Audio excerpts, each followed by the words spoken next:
and summer anime videos back to back. Now we are on track, guys. Now we are on track. Hey, come on, baby! Come on! Yes! Come on! Spring जो था सो था, but summer का एक एक title ऐसा है कि तुमको देखना ही देखना है. You can not skip anything. Not you cringe fest.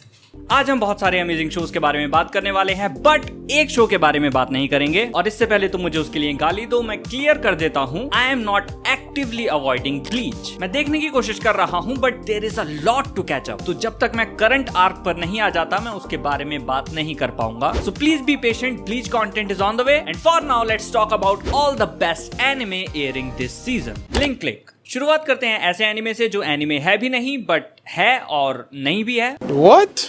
तुम इसको एनिमे कंसीडर करो या मत करो, बट ये शो ऐसा शो है जिसको मिस नहीं किया जा सकता. ये 2021 का मेरा प्रोबेबली सबसे फेवरेट एनिमे है, एंड इसकी स्टोरी फॉलो करती है दो main characters Cheng and Blue को, जिनके पास कुछ स्पेशल एबिलिटीज हैं. एक किसी भी फोटोग्राफ में झांक सकता है और देख सकता है कि उस फोटो को क्लिक करने के बाद क्या इवेंट्स हुए थे, और दूसरा वहां उन इवेंट्स को जाकर जी सकता है और उसमें चेंजेस भी कर सकता है. So yes, it deals with time travel and it kills it. शुरू ये हुआ था एक strong set of stories and different characters के थ्रू, जो इसको एक एंथोलॉजी सीरीज जैसी अपीयरेंस दे रहे थे. बट फिर जो इसने ट्विस्ट खेला है, मतलब टाइम ट्रेवल शोज के लिए मुझे एक नेसेसिटी लगती है कि वो खुद को डिस्गाइज करें और तुम्हारा ध्यान कहीं और खींचें. Both Steins Gate and link click try to confuse you and then strike you when you are not prepared. इस समय ये एनिमे सेकंड सीजन के साथ पिछले सीजन के इवेंट्स को कंटिन्यू कर रहा है, and it is getting more and more intense with each episode. इसकी मुझे सबसे बढ़िया बात ये लगती है कि इसका कोई सोर्स मटेरियल नहीं है, यानी कि तुम इसको बाकी फैंडम के साथ फ्रीली एंजॉय कर सकते हो एंड फैन थ्योरीज बना सकते हो, and you won't be spoiled bye those annoying manga readers who just don't know how to shut the fuck up.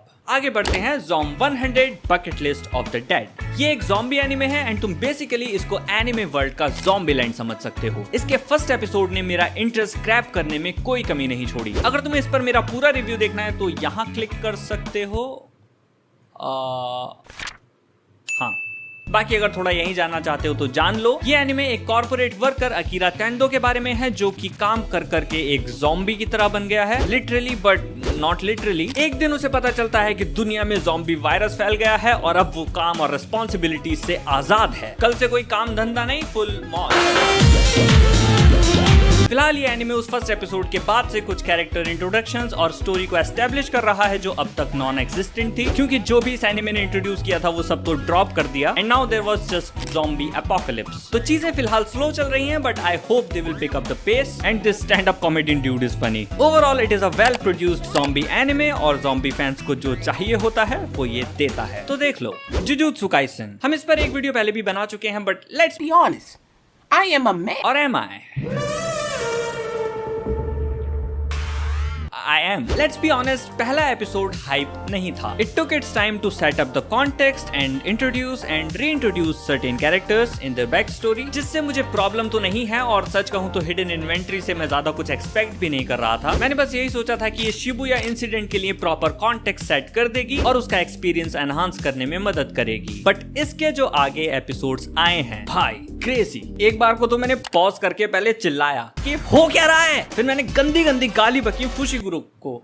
नहीं बे, ये वाला मतलब यार शॉक लगा, बुरा लगा, बट मजा आ गया. गोजो को पहली बार हारते हुए देखा, फुशिगुरु भाई. और फिर उसके बाद गोजो जो और पावरफुल होके आया है, अपनी कर्स टेक्निक्स पर और ज्यादा काबू पाके, और गोजो का जो वो through out heaven and earth I alone am the honoured one. क्या सीन है, क्या सीन है. मुझे नहीं पता मांगा रीडर्स क्या सोचते हैं, अपनी नॉलेज अपने में घुस लो, बट मुझे वो सीन बहुत पसंद आया. जिस तरह की डायरेक्शन उस सीन ने ली है, totally psychotic, sense of liberation and chaos at the same time. Attack on Titan vibes आ रही थी उसमें. ये बंदा जानता है कि इसके ऊपर कोई नहीं है. फैन गर्ल्स कैसे ना हो, कैसे ना हो. खैर फैन गर्ल्स को साइड में करते हैं, फैन बॉयज के लिए भी तो कुछ होना चाहिए ना. तो प्रेजेंट है माई हैप्पी मैरिज. मेरे यार की शादी है, माई हैप्पी मैरिज एक लड़की मियो के बारे में है जिसको बचपन से ही उसकी सौतेली माँ, बहन और बाप ने अब्यूज किया है। उसको बेसिकली नौकर बनाकर रखा गया था और किसी तरह के बेसिक ह्यूमन राइट्स नहीं दिए गए, जस्ट बिकॉज उसके पास फैमिली एक्सपेक्टेशंस के अकॉर्डिंग स्पेशल पावर्स नहीं है। मुझे ज्यादा क्लियर आइडिया तो नहीं है कि इस वर्ल्ड में स्पेशल पावर्स कितना बड़ा रोल प्ले करती हैं। कुछ सिलेक्टेड लोगों के पास ही हैं और उन पावर्स पर बहुत ज्यादा फोकस भी नहीं है, बट इट सर्टेनली मैटर्स क्योंकि इससे उसके पेरेंट्स का बर्ताव बहुत ज्यादा इन्फ्लुएंस हुआ और आगे के प्लॉट में भी वो चीज इंक्लूडेड है। एक दिन उसकी जिंदगी में बदलाव का एक मौका आता है जब उसकी शादी तय हो जाती है एक काइंड मैन कियोका कुदो से। मेरे लिए दो चीजें स्टैंड आउट की, पहले की this girl has a very stable body, जहां मिल गई मैं चाकू घुसेड़ दूंगा। दूसरी, मियो इज वाइफ हूं मैं, मियो इज वाइफ।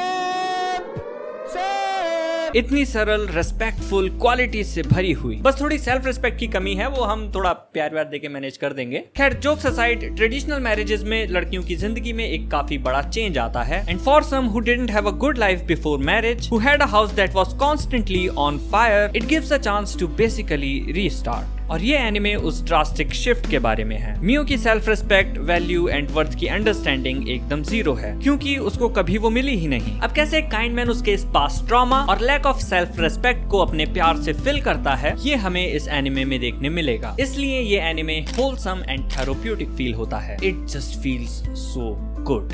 और अंकल मैं बता रहा हूँ, मान जाओ, मैं थुबड़ा वोबड़ा फोड़ दूंगा। आगे आ जाते हैं एक क्लासिक पर जो एक नई अडेप्टेशन के साथ लौट रहा है, रुरोनी केंशिन। ये 1996 का एक एनिमे है जो one of the most renowned and influential works में से एक रहा है और अब इसको रीएनिमेट किया जा रहा है और इसके प्रोडक्शन में इसके ओरिजिनल ऑथर नोबुहिरो वात्सुकी भी इन्वॉल्व्ड हैं, जो अपनी स्टोरी में स्लाइट ट्वीक्स भी कर रहे हैं क्योंकि एज अ क्रिएटर तुमको हमेशा ही ये फील होता है कि यहाँ पर कुछ इंप्रूव हो सकता है, ये चीज और बेटर हो सकती थी। So possibly we will get to see a better and updated version of the old classic. Rurouni का मतलब होता है मास्टरलेस स्वॉर्ड्समैन, यानी कि Rurouni is basically vagabond but a swordsman. Kenshin इस रुरोनी का नाम है जो अपनी स्किल से लोगों की मदद करता है और अपनी स्वॉर्ड से उनमें खुशियां बांटता है। मैं ओरिजिनल वर्क से फेमिलियर नहीं हूं तो मैं इसकी स्टोरी को फर्स्ट टाइम ही विटनेस कर रहा हूं एंड ये पुरानी तो फील होती है, पेसिंग वगैरह स्लो है और ऐसा ही लगता है कि मैं कोई पुराना शो ही देख रहा हूं। कैरेक्टर्स इंट्रोड्यूस हो रहे हैं एंड चीजें आराम आराम से आगे बढ़ रही हैं और थोड़े बहुत स्टीरियोटाइप्स भी हैं, जैसे कि एक स्पॉइल्ड बदजुबान लड़का,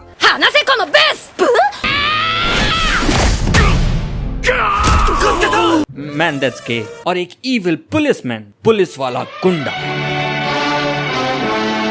फिलहाल के लिए ठीक है, हर समय कॉम्प्लेक्सिटी भी अच्छी नहीं लगती, so I will enjoy it for its simplicity and the nostalgia it is giving me, although मैंने इसको नहीं देखा है। बाकी एनिमेशन की बात करें तो बेशक it is an upgrade but nothing totally amazing, it is just decent enough, जो कि अब लीडन फिल्म्स का ट्रेडमार्क बन गया है। इसके थ्रू मुझे मौका मिला है कि मैं एक ओल्ड क्लासिक को एक्सप्लोर कर सकूं, तो फिलहाल मैं तो देखूंगा। अगर आप भी हमेशा से रुरोनी केंशिन स्टार्ट करना चाहते थे तो ये सही मौका है। You can start with this one. Now the last anime for the day, Mushoku Tensei season 2। This show is great, actually great, और इसके लिए इसे किसी तरह का प्रमाण देने की जरूरत नहीं है। It is just so well produced and so confident in its writing. तुम्हें भी पता है, मुझे भी पता है, हम सब इसको वैसे भी देखने ही वाले थे, नो क्वेश्चंस आस्क्ड। मुझे लगा था कि ryudeus अभी जर्नी पर निकला है, थोड़ा एक्सप्लोर करेगा, चीजें सेटअप होंगी, बिल्ड होंगी, टाइम लेगा, बट ये तो आते ही काम शुरू कर दिए। वैसे एक्चुअली जो हमें सबसे पहले देखने मिला वो ryudeus नहीं बल्कि सिल्फी थी, एंड इवन दो वो एपिसोड अचानक से आया एंड अचानक से चला भी गया, but in its own right it was so amazing.